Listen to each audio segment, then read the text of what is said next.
जीवन का असली आनंद क्या है।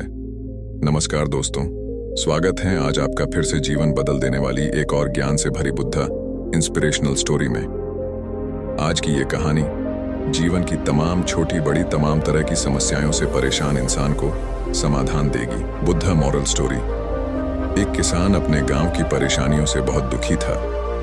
किसी ने उसे अपने दुखों के निवारण के लिए बुद्ध की शरण में जाने को कहा, जो कुछ दिनों के लिए यहाँ से कुछ दूर एक गांव में आया है, वह निश्चय ही तुम्हारे सब दुखों का निवारण करेगा। यह सुनकर किसान बड़ी इच्छा से बुद्ध की शरण में गया, यह सोचकर कि बुद्ध उसे उसकी समस्याओं, मानसिक पीड़ा, तनाव और दुखों से मुक्ति दिलाएंगे। वह बुद्ध के पास पहुंचा। उसने बुद्ध से कहा कि हे बुद्ध, मैं एक किसान हूं, मुझे खेती करना पसंद है, लेकिन बारिश कभी भी पर्याप्त नहीं होती और मेरी फसलें बर्बाद हो जाती हैं। पिछले साल मेरे पास खाने के लिए कुछ नहीं था और इस साल भी अत्यधिक बारिश के कारण फसल को बहुत नुकसान हुआ। मेरे पास खाने के लिए पर्याप्त भोजन नहीं है। किसान ने कहा, मैं शादीशुदा हूं, मेरी पत्नी मेरा ख्याल रखती है, मैं उससे प्यार करता हूं, लेकिन कभी कभी वह मुझे बहुत परेशान करती है और घर में बहुत क्लेश हो जाता है, जिससे मुझे लगता है कि अच्छा होता अगर वह मेरी जिंदगी में नहीं आती। मेरे भी 2 बच्चे हैं। कभी कभी मेरे बच्चे भी मेरा अनादर और अवज्ञा करते हैं, मेरे निर्देशों का पालन नहीं करते। किसान लगातार बुद्ध को अपने दुखमय जीवन के बारे में ऐसी तमाम बातें बता रहा है।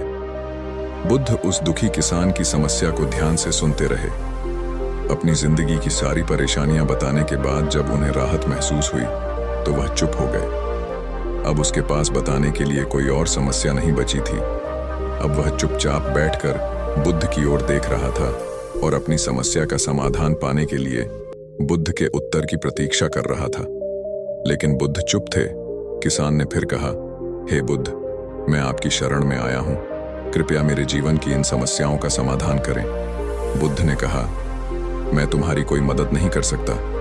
किसान आश्चर्यचकित होकर बोला, अरे, यह आप क्या कह रहे हैं? सब कहते हैं कि आप सबके दुख दूर कर देते हैं, तो क्या तुम मेरी समस्याएं हल नहीं करोगे? इसीलिए कि मैं एक गरीब किसान हूं। बुद्ध ने कहा, मुश्किलें हर किसी के जीवन में आती हैं।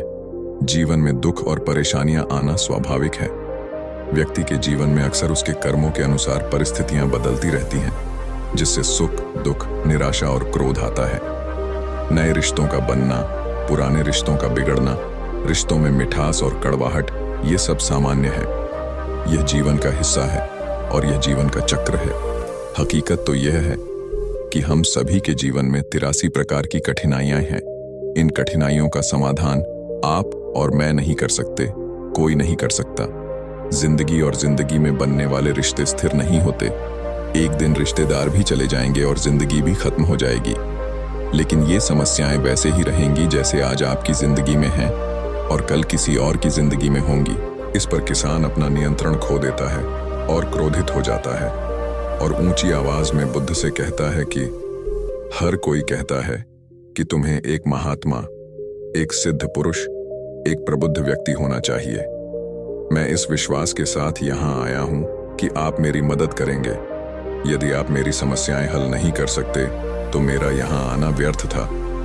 हर कोई झूठ बोलता है कि वे समस्याओं का समाधान करते हैं। आपने मेरी एक भी समस्या का समाधान नहीं किया। तुमसे अच्छे तो वह महात्मा है जो 2 वर्ष पहले मेरे घर आए थे। उन्होंने मेरे लिए यज्ञ कराया, दान दक्षिणा दिलवाई और मेरे मन को असीम शांति मिली। कुछ सुख भी बढ़े और कुछ दुख भी कम हुए। लेकिन तुमने मेरी कोई भी समस्या हल नहीं की। तुमने मुझे सीधे तौर पर मना कर दिया। बुद्ध ने कहा, क्या वह सब करने से जीवन के सारे दुख समाप्त हो गए? इतना कुछ करने के बाद भी अब आप इतने परेशान क्यों हैं? अब आप पहले से भी ज्यादा दुखों से घिर गए हैं। तात्पर्य यह है कि जीवन में दुख कभी समाप्त नहीं होते। किसान बोला, तो क्या मैं मान लूं कि तुम मेरी मदद नहीं कर सकते? यदि आप ऐसी छोटी छोटी बातों का समाधान नहीं कर सकते तो आपके उपदेशों का क्या लाभ?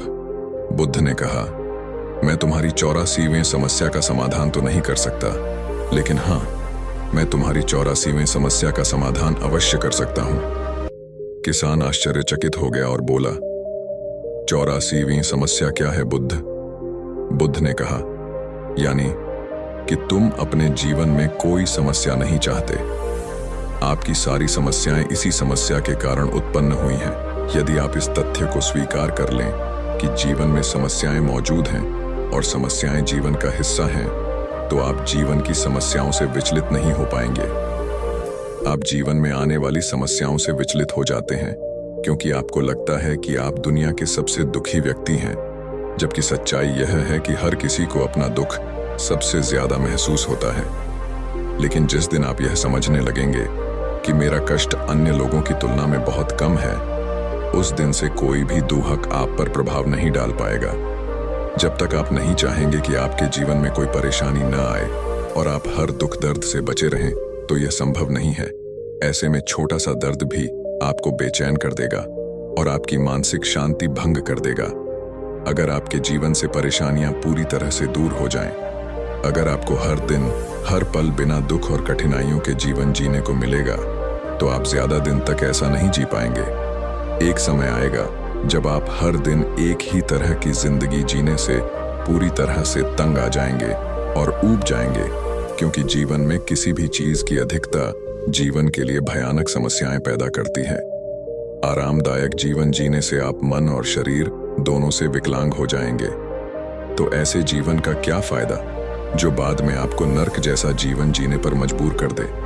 जिस तरह खाना खाने का असली आनंद तभी मिलता है जब बहुत भूख लगी हो, और पानी पीने का असली मजा तभी आता है जब बहुत प्यास लगती है, उसी तरह जीवन के तमाम दुखों और परेशानियों को झेलने के बाद ही खुशी का आनंद मिलता है। इसीलिए जीवन में सुख और दुख अलग अलग रूप में आते रहते हैं। हम चाहकर भी जीवन से सुख दुख को खत्म नहीं कर सकते, लेकिन उनसे इतना ऊपर जरूर उठ सकते हैं कि कोई भी बड़ी समस्या मन को विचलित न कर सके। इसके लिए अपने मन को शक्तिशाली बनाएं, धैर्य रखें, प्रतिदिन आध्यात्म का ध्यान करें, ज्ञान बढ़ाओ। यह आपके जीवन की सभी समस्याओं का समाधान है। इसे जीवन की चतुर्मुखी समस्या का समाधान कहा जाता है। महात्मा बुद्ध का यह अद्भुत ज्ञान पाकर किसान संतुष्ट हो गया और उसका मन बिल्कुल हल्का हो गया। मन में जो समस्याएं परेशान कर रही थीं, उनके प्रति जिज्ञासा शांत हो गई। किसान ने अपनी आंखें बंद कर लीं और आनंद का अनुभव करने लगा। किसान को समझ आ गया कि वह अब तक क्या गलती कर रहा था और वह बुद्ध के चरणों में गिर गया। तो दोस्तों, मुझे उम्मीद है कि महात्मा बुद्ध की इस कहानी बुद्ध प्रेरणादायक के माध्यम से आपके जीवन की कई समस्याएं समाप्त हो गई होंगी या कुछ समस्याओं का समाधान मिल गया होगा। तो दोस्तों, मुझे उम्मीद है कि आपको यह वीडियो पसंद आई होगी।